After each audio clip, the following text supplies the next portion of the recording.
मुस्लिम लेखक किसके बारे में बात करेंगे? मुस्लिम लेखक के बारे में बात करेंगे। कौन है? इब्न खुर्दव है। सबसे पहला मुस्लिम यात्री कौन आया था? इब्न खुर्दव। कब आया था? 9वीं शताब्दी में आया था। इब्न खुर्दव ने किसके विषय में चर्चा की है? तो इब्न खुर्दव ने भारत में दो प्रकार के क्षत्रियों का वर्णन किया। ने कहा कि भारत में दो क्षत्रिय वर्ग थे। कौन कौन से? एक क्षत्रिय वर्ग था, उसका नाम था सबू कफुरिया। क्या नाम था? सबू कफुरिया। वो क्या कहलाते थे? राजवंशी क्षत्रिय कहलाते थे। क्या कहलाते थे? राजवंशी क्षत्रिय कहलाते थे। और दूसरा था कतरिया, जिसे साधारण क्षत्रिय कहलाते थे। यानी साधारण क्षत्रिय, कतरिया काट दिया सबको, साधारण क्षत्रिय था। और सबू कफुरिया जो था वो सबका सिर फोड़ दिया। सबका सिर फोड़ दिया। राजवंशी क्षत्रिय कौन थे? राजवंशी क्षत्रिय थे, सबका सिर फोड़ दिया। और जो क्षत्रिय साधारण क्षत्रिय थे वो कौन थे? तो सबका सर कटरिया, सबको काट दिया था, साधारण क्षत्रिय था। ठीक। आगे करते हैं, कौन आया था? सुलेमान। सुलेमान कब आया था? सुलेमान भी 9वीं शताब्दी में आया था। कब? 851 ईस्वी में। जब सुलेमान भारत आया था तो उस समय गुर्जर प्रतिहार का शासक कौन था? तो जब सुलेमान आया था तो गुर्जर प्रतिहार का शासक था, गुर्जर प्रतिहार का शासक था सुलेमान जब आया था तो गुर्जर प्रतिहार का शासक मिहिर भोज था। कौन था? मिहिर भोज था। जब सुलेमान आया तो उसी समय राष्ट्रकूट का शासक कौन था? तो राष्ट्रकूट का शासक अमोघवर्ष प्रथम था। कौन था? राष्ट्रकूट का शासक अमोघवर्ष प्रथम था। सुलेमान किसके समय में? गुर्जर प्रतिहार के। इसी समय संगयुंगन भी आया था। किसके समय में? मिहिर भोज के समय में। संगयुंगन क्या बताता है कि मिहिर भोज ने कश्मीर की राजा के साथ क्या किया था? युद्ध किया था। और मिहिर भोज को क्या कहता है वो? तो यण कहता है, इससे कुछ नाम था यण। उसकी राजधानी भी वहीं थी लगभग। चीनी यात्री संगयुन जो था वो जो जिस मिहिर वो मिहिर कुल की बात करता है। किसकी बात कर रहा था वो? मिहिर कुल, जो हुर शासक था उसका मिहिर कुल का बात कर रहा था। उसको एठा कहा था मिहिर कुल को। ठीक है। उसकी राजधानी गांधार था। यहाँ क्या है? यहाँ मिहिर भोज है। मिहिर कुल में और मिहिर भोज में अंतर है। मिहिर कुल जो था वो हुण का शासक था, और मिहिर भोज है वो किसका शासक है? तो मिहिर भोज गुर्जर प्रतिहार का शासक है। किसके है? मिहिर भोज है। मिहिर भोज, मेहर भोज कौन दे रहा है? मेहर भोज गुर्जर प्रतिहार दे रहा है। गुर्जर प्रतिहार मेहर भोज, मेहर भोज गुर्जर प्रतिहार, मेहर भोज गुर्जर प्रतिहार। राष्ट्रकूट शासक अमोघवर्ष प्रथम। राष्ट्रकूट शासक अमोघवर्ष प्रथम। कौन यात्री आया था? सुलेमान आया था। सुलेमान आया था। समकालीन मीर भोज के विषय में सुलेमान क्या कहता है कि अरबों का घोर शत्रु था। यानी अरबों या मुसलमानों का घोर शत्रु कौन था? तो मिहिर भोज था। कौन था? मिहिर भोज था, जो मुसलमानों का घोर शत्रु था। सुलेमान के पाल को सुलेमान पाल राज्य को क्या कहता है? सुलेमान जो था वह पाल राज्य को रुहमा या धर्मा या धर्मपाल का संक्षेप कहा है। धर्मपाल का संक्षेप। सुलेमान ने पाल राज्य को क्या कहा है? तो सुलेमान ने पाल राज्य को रुहमा या धर्मा या धर्मपाल का संक्षेप कहा है। प्रतिहार गुर्जर। गुर्जर मतलब गरज रहे थे, यानी प्रतिहारों की गर्जन से। गुर्जर, गुर्जर मतलब गर्जना। प्रतिहारों की गर्जन से कौन डर रहा था? गुर्जर मतलब गर्जना। प्रतिहारों के गुर्जर से कौन डर रहा था? तो मुसलमान डर रहे थे। और गुर्जर गुर्जर प्रतिहार का कौन शासक था जिससे मुसलमान डर रहे थे? तो वह कौन था? मिहिर भोज था। भोग, मिहिर भोग, मिहिर भोग था। क्या कर देगा? पूरा त्रिशूल, तलवार, जितने हथियार थे सब भोंक देगा। तो मिहिर भोज से कौन डर रहा था? मिहिर भोग से। मिहिर भोग से डर रहा था कौन? मुसलमान या अरबी डर रहे थे। मिहिर भोज किसका था? गुर्जर प्रतिहार। यानी कि प्रतिहारों के गर्जन से कौन डर रहा था? तो अरबवासी डर रहे थे। यह बात किसने कही थी? तो सुलेमान ने कही थी। किसने कही थी? सुलेमान ने। सुलेमान से कही थी। किस मन से कही थी? सुलेमान से कही थी। ये अरबी यात्री था तो सुलेमान से, ये अपने मन से बताया था कि हमको सूली पे चढ़ा देगा। सुलेमान। ठीक है। सुलेमान पाल राज्य के बारे में क्या कहता है? सुलेमान, सुलेमान पाल के बारे में क्या कहता है? सुलेमान, सुन ले मन, सुन ले मन, मन सुन ले। किसके बारे में सुन ले? पाल के बारे में सुन ले। क्या कह रहा है कि पाल जो है वह रुहमा या धर्मा या धर्मपाल का संक्षेप। किसने कहा था? सुलेमान ने कहा था। अगला निवासी कौन था? अल मसूदी था। अल मसूदी कहाँ का था? बगदाद का था। कहाँ का था? बगदाद का था। कहाँ का था? बगदाद का निवासी था अल मसूदी। अल मसूदी बगदाद का निवासी था। कब आया था? 10वीं सदी में आया था। किसके समय में आया था? तो महिपाल के समय भारत आया था। अल मसूदी, अल मशूरी, मसूद दिया। क्या किया? अली मसूदी, अल मसूदी मसूद दिया। किसको मसूद दिया? महिपैल को मसूद दिया। किसको मसूद दिया? महिपैल को मसूद दिया। किसने? अल मसूदी ने महिपैल को मसूद दिया। कब मसूद दिया? 10वीं में मसूद दिया। कब मसूद दिया? 10वीं में मसूद दिया। कहाँ का था? बगदाद का था। कहाँ का था? बगदाद का था। कहाँ का था? बगदाद का था। कौन? अल मसूदी। किसको मसूद दिया? तो महिपाल को मसूद दिया। कब? 10वीं में मसूद दिया। अरब का होरोडोटस किसे कहा जाता था? अरब का हुरुडोटस, हुरु हुरु। अरब का हुरुडोटस किसे कहा जाता है? तो अरब का होड अरब का हेरोडोटस किसे कहा जाता है? तो अल मसूदी को कहा जाता है। अल मसूदी क्या करता है? हुर देता है। हुरु, अरब का हुरु। अरब का हुरु कौन है? तो अरब का हुरु अल मसूदी है। किसको हुर देता है? तो महिपाल को हुर देता है। महिपाल को हुर देता है। कब? 10वीं में। कब देता है? 10वीं में। और कहाँ का है? बगदाद का है। अल मसूदी की पुस्तक का नाम क्या था? तो अल मसूदी की पुस्तक का नाम था क्या?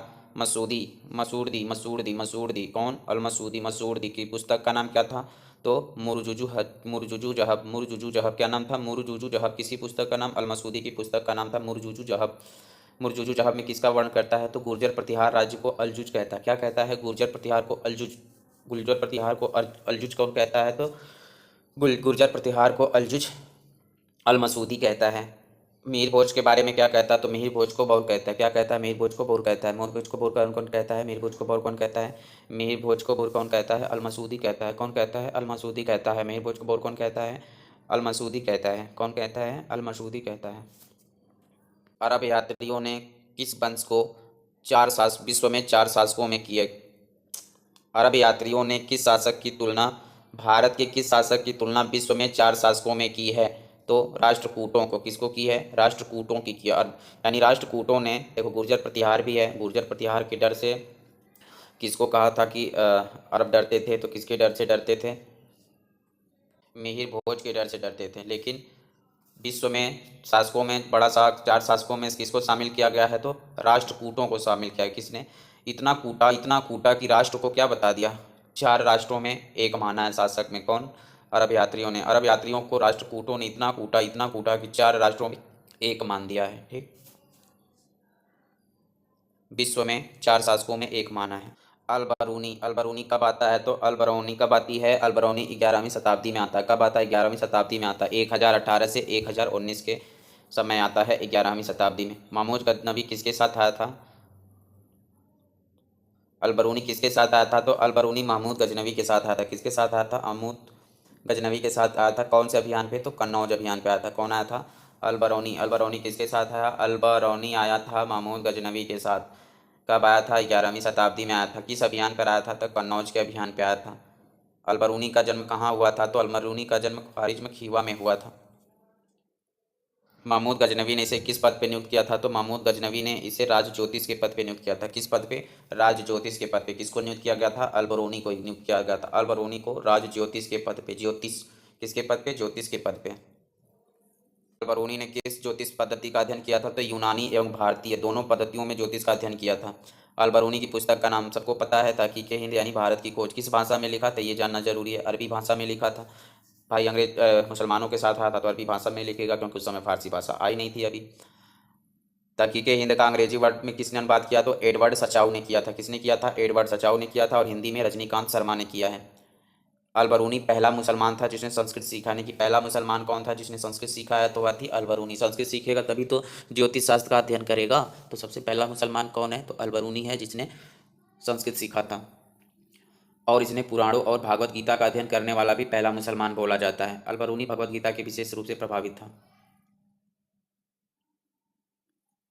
मोहम्मद गौरी के हिंदुस्तान विजय का प्रमाणिक विवरण मिलता है। मोहम्मद गौरी के हिंदुस्तान विजय का प्रमाणिक विवरण कौन देता है? तो मोहम्मद गौरी के हिंदुस्तान विजय का प्रमाणिक विवरण तबकात ए नासरी में मिलती है। किस में मिलती है? तबकात ए नासरी में मिलती है। किस पुस्तक में? मिनहाजुन लेखक है इस पुस्तक का। मोहम्मद गौरी ए गौरिया। तबकात नासरी तब से नशा में है। तबकात नासरी मोहम्मद गौरिया है। तबकात नासरी मोहम्मद गौरिया मीनादु सिराज की पुस्तक। चचनामा में अरबों की सिंध विजय का उल्लेख है। मूलतः यह ग्रंथ किस भाषा में लिखा गया? अरबी भाषा में लिखा गया है। चचनामा का फारसी में अनुवाद किसने किया? तो चचनामा का फारसी भाषा में अनुवाद खूफी ने किया है। किसने किया है? खूफी ने किया है। अरब यात्री अबू जैद। अबू जैद ने भारत में पुरुषों को भी सती होने का उल्लेख किया है। वाह भाई वाह। यानी भारत में पुरुषों के भी सती होने का उल्लेख किसने किया है? तो भारत में भी पुरुषों के सती होने का उल्लेख अबू जैद ने किया। किसने किया है? अबू जैद ने। अरब यात्री कौन था? अबू जैद था। इसने क्या उल्लेख किया कि भारत में पुरुष भी सती होते थे? या किसने कहा? अबू जैद। अबू जैद। अबू जैदा। अबू जायदा मत मारा। अबू जायदा मत मारा हो। अबू जायदा। अबू जायदा। जायदा मत मारा। तुम सती हो जीवा। सती सती हो जीवा मत मारा। अबू जायदा। तो ये क्या है? पहले पुरुषों के बारे में कि वो सती हो गए थे, किसने कहा था? तो अबू जैद कहा था। अबू जायदा मत मारा। सती मत होखा अबू जायदा। किसने कहा था? अबू जैद ने। सती प्रथा का भारत में सबसे पहले उल्लेख अबू जायदा। मुस्लिम लेखक कौन था? तबरी था। तबरी तबली तबली तबली मुस्लिम लेखक तबली। मुस्लिम लेखक कौन था? तबली था। मुस्लिम लेखक तबली तबरी तबरी सबरी के अनुसार क्या कहता है? तो इस ये कहता है कि फारस के सम्राट कौन? फारस का सम्राट खुसरो। कौन था? फारस का सम्राट खुसरो था। कौन था? फारस का सम्राट खुसरो था। खुसरो द्वितीय एवं प्रमेश कौन था? खुसरो एवं प्रवेश था। कौन था? खुसरो द्वितीय था और प्रमेश पुलकेशिन द्वितीय। कौन था? खुसरो द्वितीय और पुलकेशिन द्वितीय।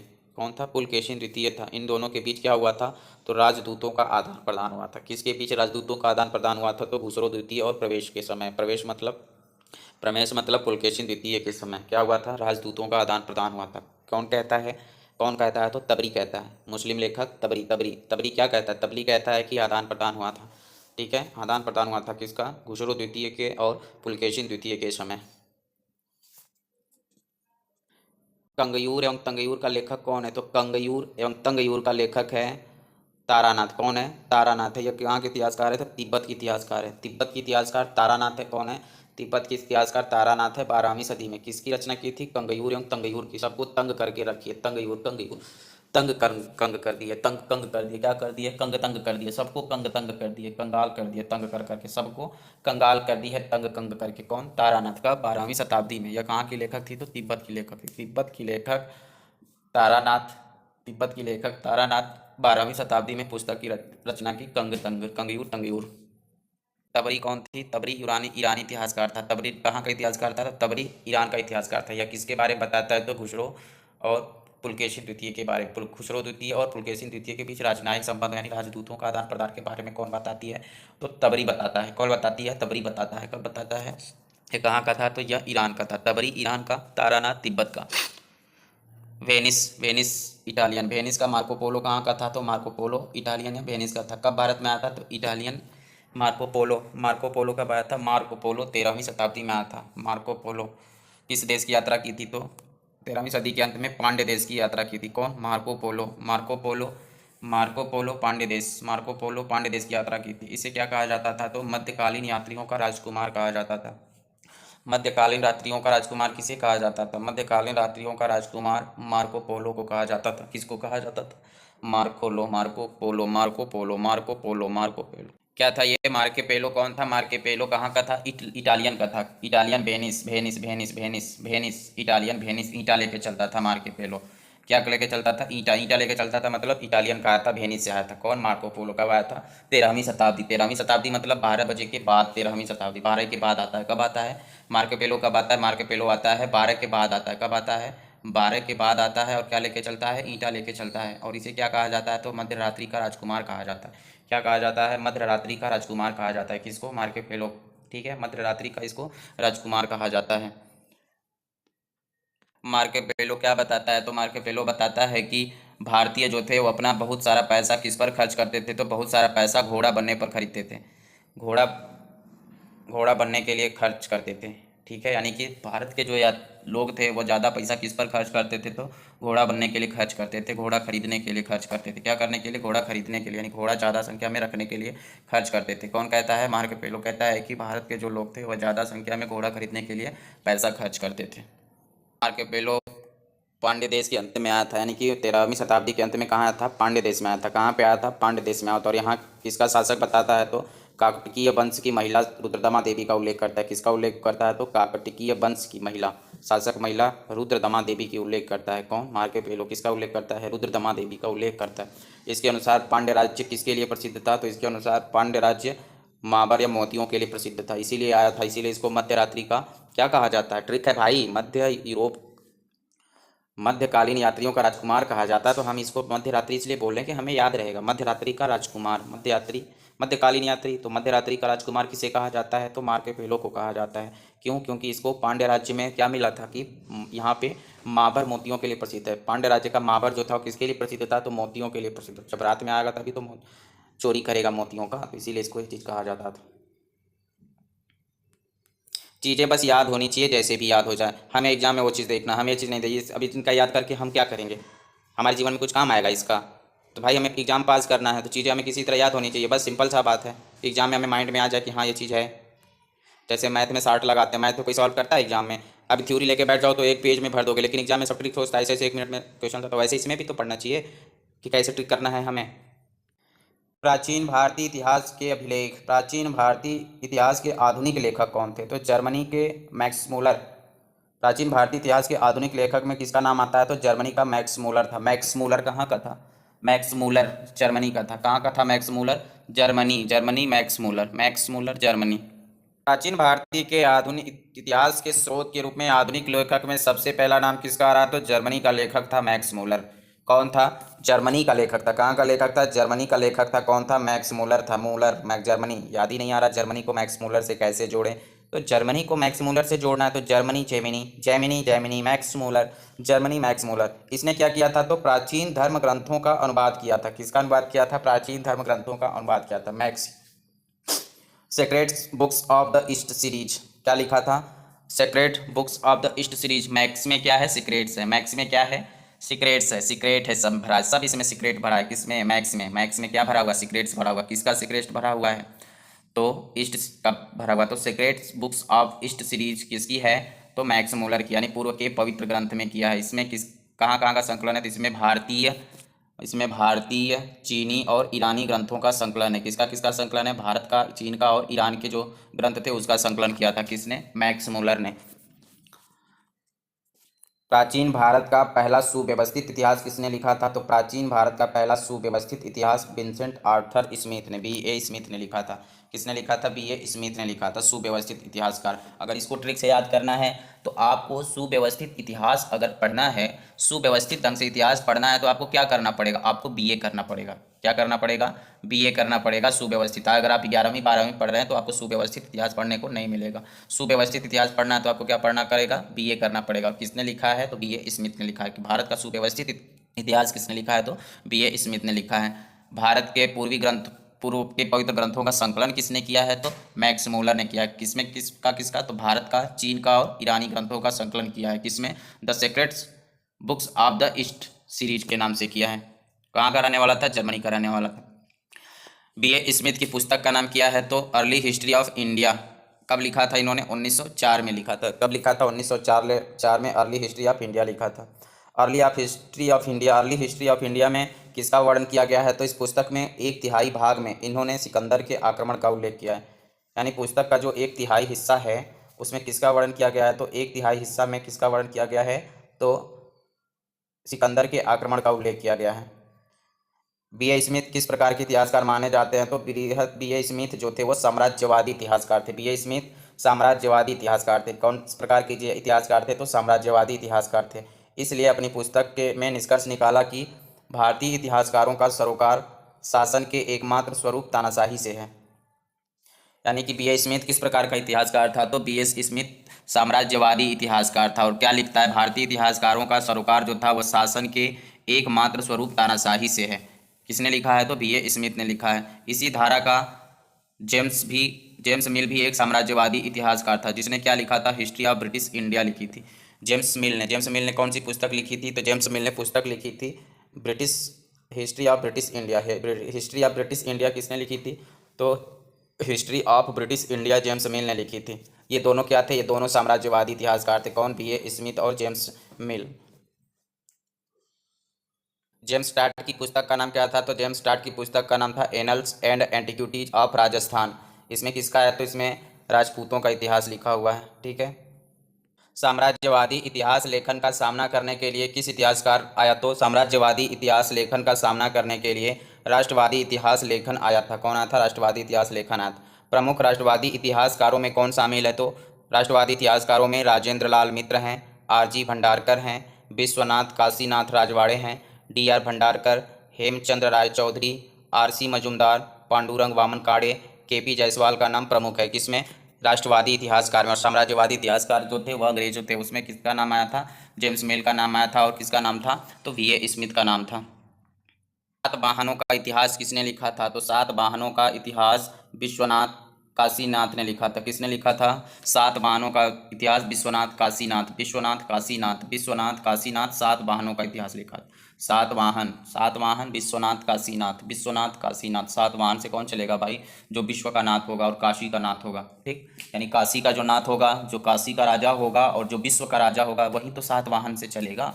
ठीक है, यानी जिसके पास धन होगा वही तो चलेगा। तो सातवाहन का इतिहास कौन लिखेगा? तो सातवाहन का इतिहास काशीनाथ और विश्वनाथ ही लिखेंगे।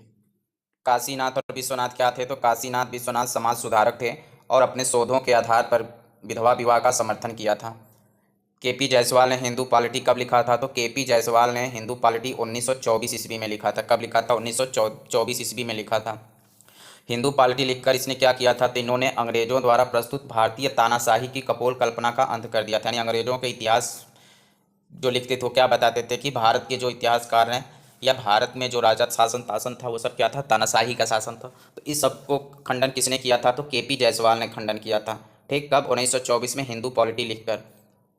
इन्होंने सिद्ध किया कि प्राचीन काल से ही भारत में गणराज्यों का अस्तित्व था जो शासन स्वयं चलाते थे। यह बात किसने कही? केपी जायसवाल ने कही थी। ठीक है, कब? हिंदू पॉलिटी में कही थी।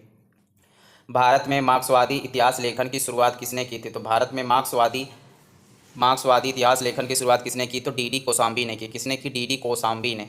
DD DD Kosambi. मार्क्सवादी मार्क्सवादी मार्क्सवादी मतलब मार्क्स मिल रहे हैं हमें बहुत ज़्यादा। मार्क्स हमें कौन देगा? जब मार्क्स ज़्यादा मिलेगा हम मार्क्सवादी हो जाएंगे। मार्क्सवादी हो जाएंगे मतलब हमें मार्क्स ज़्यादा मिल जाएगा। मार्क्स के पीछे खूब पड़ेगा तो क्या होगा? डिक्टेंशन मिलेगा। हमें क्या मिलेगा? डीडी मिलेगा। डिक्टेंशन मिलेगा। क्या मिलेगा? डिक्टेंशन मिलेगा। तो मार्क्सवादी इतिहासकार लेखक की शुरुआत किसने की? तो डीडी कौसाम्बी ने की। जब हमें मार्क्सवादी हो जाएंगे तो हमें डिक्टेंशन मिलने लगेगा। ठीक, तो मार्क्सवादी की इतिहास की शुरुआत कौन करेगा? डीडी कौसाम्बी करेगा। डीडी कौसाम्बी की पुस्तक का नाम क्या था? तो in introduction to study of Indian history, ancient Indian culture and civilisation and historical outline. किसने लिखी थी? तो डीडी कौसाम्बी ने लिखी थी। यानी कि in introduction to the study of Indian history, अगर हम इंडियन हिस्ट्री का अध्ययन करने लगे और उसके परिचय का, तो हम हमारा मार्क्स बढ़ जाएगा। क्या मिल जाएगा? हमें डिक्टेंशन मिल जाएगा। ठीक, और ancient Indian culture and civilisation and historical outline, यानी कि सब चीज़ें अगर हम जान गए, पूरा प्राचीन के बारे में जान गए कि प्राचीन में लोग कैसे समझते थे चीज़ों को, क्या क्या करते थे, उसका हम अगर अध्ययन कर लिए तो हमें मालूम हो जाएगा। ठीक है, तो कौन कह रहा है? डीडी कौसाम्बी कह रहा है। ठीक, अब बढ़ते हैं आगे। एशियाटिक सोसाइटी की स्थापना कलकत्ता में कब हुई थी? तो एशियाटिक सोसाइटी ऑफ बंगाल 1784 में। एशियाटिक सोसाइटी ऑफ बंगाल 1784 में। एशियाटिक सोसाइटी मुंबई मुंबई मुंबई 1804 में। Asiatic Asiatic Asiatic society Gandhi की सोसाइटी मुंबई में कब बनी थी? 1804 में। कब बनी थी? 1804 में बनी थी। 1804 बनी थी। 1804 बनी थी। बम्बई बम्बई 1804। और लंदन में कब बनी थी? तो लंदन में बनी थी 1823 में। एशियाटिक सोसाइटी लंदन कब बनी थी? 1823 में। मुंबई में 1804 में और कलकत्ता में 1784 में। एशियाटिक सोसाइटी द्वारा अनुदित पहली पुस्तक कौन थी? तो एशियाटिक सोसाइटी द्वारा पहली अनुवादित पुस्तक थी अभिज्ञान शाकुंतलम। कब? 1789 में। यानी 1784 में स्थापना हो गई थी और 1789 में पहली पुस्तक अनुवादित हो गई थी अभिज्ञान शाकुंतलम। किसने बताया था कि यूरोपीय भाषाएं जो हैं वह संस्कृत एवं ईरानी भाषाओं से साम्यता रखती है? विलियम जोन्स ने। किसने? विलियम जोन्स ने बताया था। विलियम जोन्स ने क्या किया? विलियम विलियम ले लिया, पी लिया, शराब पी लिया और जोश में बोल दिया होगा। क्या बोल दिया था इसने कि जो यूरोपीय भाषा है वह संस्कृत और ईरानी भाषा की क्या है? साम्यता रखती है। जोश में बोल दिया कि सब भाषा एक दूसरे की साम्यता रखती है। किसने जोश में बोल दिया? तो विलियम जोन्स ने जोश में बोल दिया था। ठीक है, पहली पहली अनुवादित भाषा ग्रंथ कौन सा था? तो अभिज्ञान शाकुंतलम था। पहला अभिज्ञान शाकुंतलम, सबसे पहले उन्होंने संस्कृत को ही किया था। भगवत गीता एवं हितोपदेश का अंग्रेजी अनुवाद किसने किया था? तो चार्ल्स विल्किंसन ने किया था। गीता का और हितोपदेश का अंग्रेजी में अनुवाद, यानी गीता क्या करी? अंग्रेजी बन रही थी। गीता क्या कर रही थी? अंग्रेजी बनने जा रही थी।